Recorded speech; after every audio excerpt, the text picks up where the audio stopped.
Hey guys, it's Frozenballz here, and welcome to another episode of Minmaxer's Playground. Today, we're going to be talking about Oberon. However, before we actually start with this video, there's a few things for housekeeping which I want to cover. Last week was my birthday, plus I had holidays from work, so it was the biggest reasons why I didn't actually make any YouTube videos. But now, since I'm getting back to my routine, I'll be continuing on with the series and finishing it off as we get on with the project itself. Secondly, this video is not going to be a true min-maxing video in the same sense because I wanted to be a bit more of a discussion video about Oberon, mainly because Oberon is not really a frame which you can really min-max in the same way compared to, the other frames. The other frames have some form of scalability and some sort of niche which they can fulfill. Oberon can't really fill those roles well. A lot of people have said that he's a jack of all trades, master of none, and that really is true for Oberon, and it sucks to say that, but it's just one of those things. Over the few episodes that I've been working on for the min-maxing series, I've had a few people asking me to make a video for Oberon, so this is a shout out for those people that I am finally covering the build. While this may not be what people may want to hear, it is one of those things which I do need to cover at some point. When it comes to Oberon, there's primarily one build which I use, which is spamming his ultimate and using the second ability to cleanse teammates of status effects applied to them, such as slash procs, radiation procs as such.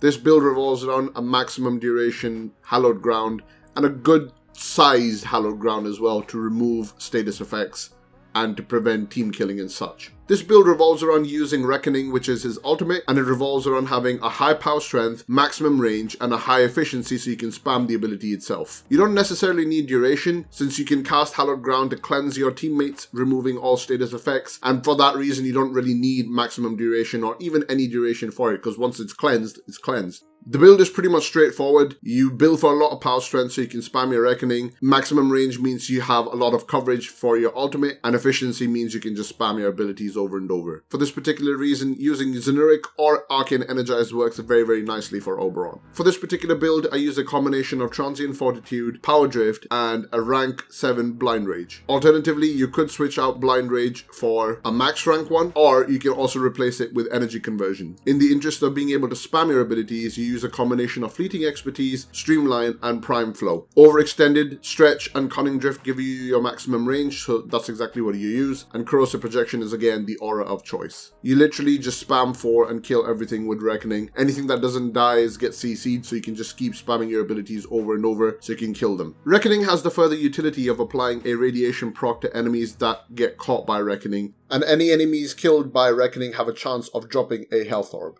That's primarily my build which I use for Oberon. However, like I said, this video is going to be a little bit different and I wanted to make this into a bit of a discussion video. Now, if you look at all the other Warframes that you have in the game, they either fulfill a bunch of roles or they fulfill a niche role in some way, shape or form. Limbo, as you see from the video, can be a massive damage dealer by creating an arena to kill enemies. Then of course you got frames like Loki, Nova, Siren, and all these other frames that can do damage, CC, and survivability and all that kind of stuff. Even Hydra brings some sort of utility to the table, even though it's a very niche build where you basically use him to get extra loot out of enemies. And for that particular reason, you can still min-max Hydroid, still min-max Loki, still min-max Limbo, still min-max all these other frames and still have some sort of use for them. The biggest problem Oberon has is that he doesn't have any major scalability, and whatever role he performs, he does not perform that well. For this particular reason, there's no reason to actually take Oberon in a mission apart from you actually like his playstyle or you like how he looks, or that's about it really. For this particular reason, I wanted to do a discussion with you guys and take suggestions and ideas from you guys, as well as give a couple of my own on how we can improve Oberon as a frame and bring him to a place where he fits in with the rest of them and fits in with the idea of being a paladin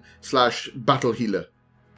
One of the ideas that I had for Oberon was to make him so that whenever an enemy is hit by Reckoning, which is his ult, as long as the radiation proc is still active, if you kill the enemy by shooting him or any other way, it guarantees a health orb drop. What this allows him to do is fulfill his role as a battle healer. By dropping health orbs, it means your teammates can be healed if they take any damage, and by shooting enemies or killing them with Reckoning itself, since it's dropping health orbs, it also opens up another avenue of building Oberon. Via this change, you can actually build him for Arcane Pulse as well on his helmet, just like Necros. With a combination of Arcane Pulse and health conversion, as you saw from my Necros video, you'll understand where I'm going with this. Give yourself an armor buff, making him more survivable and tanky, and thus making him better to survive as a frame. His third ability, Renewal, while it regens and slows down your bleed out when a teammate is dying, the problem is it still has a travel time. Because of this travel time, it's not really that ideal. You're better off just dropping health plates or a Trinity popping blessing if you're within range,